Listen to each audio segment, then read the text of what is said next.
Hello guys, good evening rito at good morning dyan.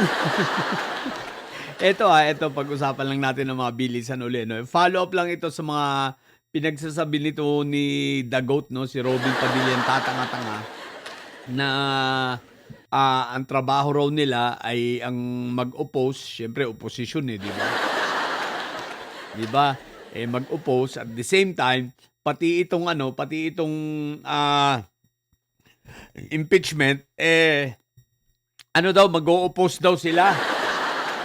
So, ngayon, guys, dahil doon, na-curious ako, what the heck, napilitan tuloy akong basahin uli yung Article 11, At ito, binalikan ko yung Article 11, Section 3, so binasa ko yun, at sa paragraph 4 nga, nakalagay dito yung instruction, na ang sabi rito sa paragraph 4, the same shall constitute the articles of impeachment and trial by the Senate shall forthwith proceed.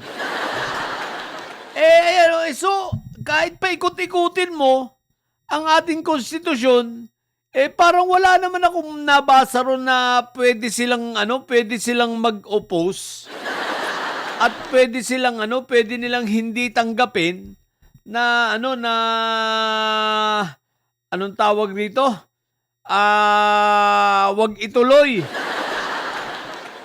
So pwede nilang pigilin na wag ituloy ang impeachment pag nakarating sa kanila yung articles of impeachment. What the heck? Pag na-transmit sa kanila. Bobo talaga to si Robin, tapos sasabihin pa niyan itong si Dagot, binasa-basa daw niya ang konstitusyon. Kahit pagbali-baliktarin mo itong Article 11 ng ating konstitusyon, wala kang mababasa na pag na-receive nila ang articles of impeachment from the Senate, from the Congress, pwede nilang tanggihan. Maliwanag ang nakasalagay doon, sa paragraph 4 ng Section 3, di ba? Ang nakalagay doon, the trial by the Senate, shall forthwith proceed. Ayan, maliwanag, di ba? So, forthwith proceed. Pero hindi sinabi na pwede ninyong pigilan. Kaya napaisip talaga ako, teka, nasa konstitusyon ba na pwede nilang pigilan pag iniakyat sa kanila? Maliwanag sa ating konstitusyon, walang nakalagay na pwede mong pigilan at pwede mong itigil. Basta't kinakailangan, pag iniakyat sa inyo ang articles of impeachment, itrenansmit ng Kongreso, ang gagawin ng Senado ay mag-trial. Forthwith. Ang trial ay forthwith proceed. At hindi ron, wala kayong mababasa kahit pagbali-baliktarin, kahit ulit-ulitin yung basahin ng Article 11, wala kayong mababasa na pwede nilang pigilan, na pwede nilang ipahinto, na pwede nilang wag ituloy.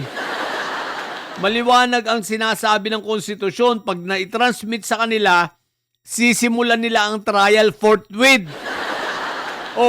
Di ba kaya ito si Dagot Robin, bobo talaga.